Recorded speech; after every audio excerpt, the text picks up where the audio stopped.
গত রবিবার দিনকে লক্ষকণ্ঠে গীতা পাঠ হয়েছে, আমরা সবাই জানি।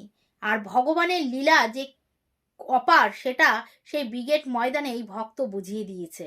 কেন ভগবান এর যে গান গীতাকে আমরা কেন মান্যতা দিই, গীতার স্মরণ মনন করলে, ভগবানকে স্মরণ মনন করলে আমাদের কি না দিতে পারে ভগবান। দেখো স্ক্রিনে সেই ভক্তের ছবি দিয়ে দিয়েছি। এই ভক্ত হাতে গোপাল নিয়ে, মাথায় তুলসী টব নিয়ে ব্রিগেড ময়দানে গেছে। তার জীবনীর কথা সে বলছে।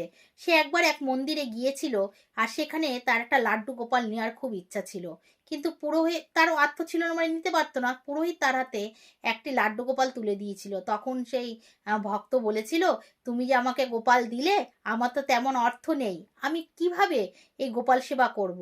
তখন সেই সেবায়িত বলেছিল যে আমি তোর হাতে তো অর্থের ভাণ্ডার তুলে দিলাম, তোর কোনোদিন অর্থের অভাব হবে না।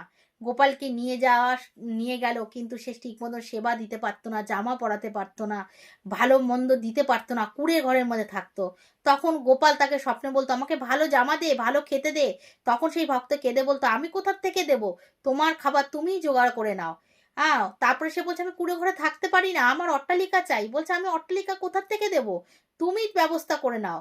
ধীরে ধীরে সেই ভক্ত বলে কোটিপতি হয়ে গেছে, সে নিজের মুখে বলছে।